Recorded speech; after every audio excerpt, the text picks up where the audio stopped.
Hey everybody, Mr. T here. Just wanted to give you an update. We have a bowling field trip coming up on Tuesday, November 26th, and we are doing something a little different this year.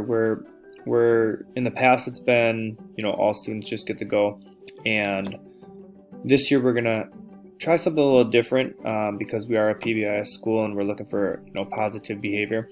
So we're going to be having students individually earn the field trip. And how that's going to look is, if you look at this screen, how do you earn this field trip? There's three criteria: your attendance, your classwork, and your behavior. How we're looking at this is starting Monday, which is tomorrow. It's going Monday, November 11th, and it's going through Monday, November 25th. So it's actually going to be a total of 11 days that we're going to be looking at. The first criteria that we're looking at is attendance. So your student or students must be at school 9 out of the next 11 days, which is 85% of the days. This means that if they have 3 or more unexcused absences, that your student or students may not go on the field trip. So please be responsible. Call your student in if they're sick or if they're not able to come to school, because if you don't call them in or it's not done on the app, then it's an unexcused absence, and there's nothing we can do about that. If there is an unexcused absence, we will make sure to call you, just remind you about the field trip and about making sure that your kids are at school, and if they can't make it, just about calling them in and making sure that you follow that right protocol. The second criteria we are looking at is classwork. Obviously, getting your work done at school that's your job. So all classwork must be completed in order to go on the field trip. The classroom teachers will be keeping tabs on this. They're going to be reminding students throughout the week. Obviously, if they have things to get done, maybe they stay in for recess to get a little bit extra work done, or it's just a reminder, hey, you need to get this done, so do it at home, bring it tomorrow, whatever it might be. If all classwork is not completed, they're not going to be able to go on the field trip. They will stay back at school, and what they'll be doing during that time is completing the work that they have failed to do. Excuse me. Lastly, behavior matters. We are looking to use our Class Dojo system to keep track of positive behavior. Every day, teachers are giving out positive behavior points. Also, if a student's doing something they're not supposed to, they're going to lose some points as well. So what we're looking for is 85% or higher of positive dojo points.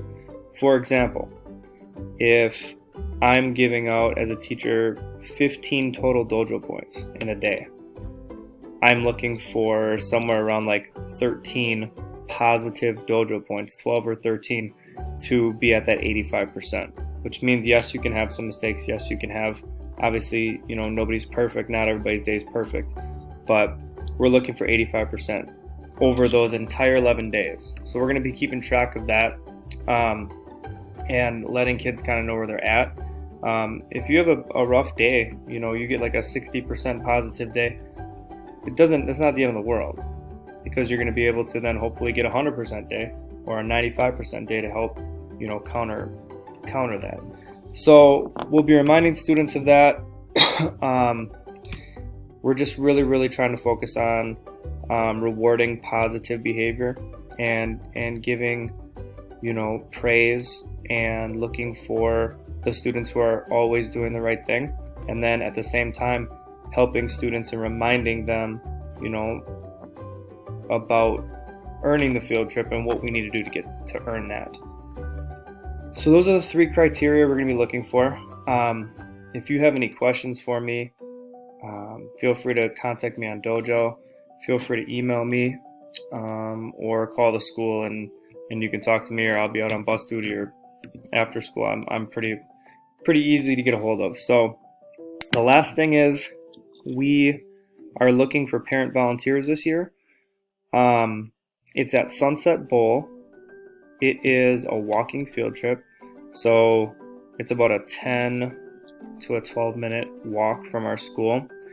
So basically, like if you look at this schedule right here, 4th and 5th grade bowls from 9 to 10, but they are not going to leave at 9, so they're going to start walking at like 8:45, 8:50. They'll get there and they'll bowl till 10 o'clock.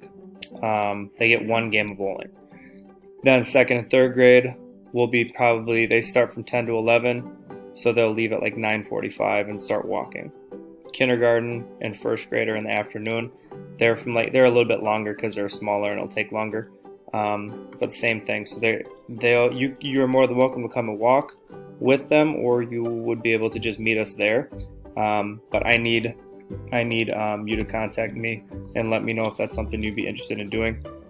And last but not least, the student. I'll be sending home student permission slips this week. I'll probably be handing them out tomorrow. They are due no later than Friday, November 22nd. I need those in order for the kids to go on the trip. If I don't get that, they can't go on the trip. So this is just the overview of everything that I'm looking for. The permission slip is going to look like this. It has all the information. It's a walking field trip, free of charge. I pay for everything for the kids to go that earn it. And then it kind of gives the overview of everything else. So sorry if you hear that. That's my dog. She's in the kennel right now because she was outside and was wet. So she doesn't like that. But that's all the information I have for now. If anything changes, if anything comes up, I will send something on a dojo. Please watch this with your son or daughter, just so that they're on the same page with you and kind of understand everything that's going on. I'm going to reiterate all this in class, as well as to our staff. And I know every student can make this. We just have to really, really work at it. And please help with reminders. Hope you have a good weekend. I hope you had a good weekend, and we'll see you all tomorrow.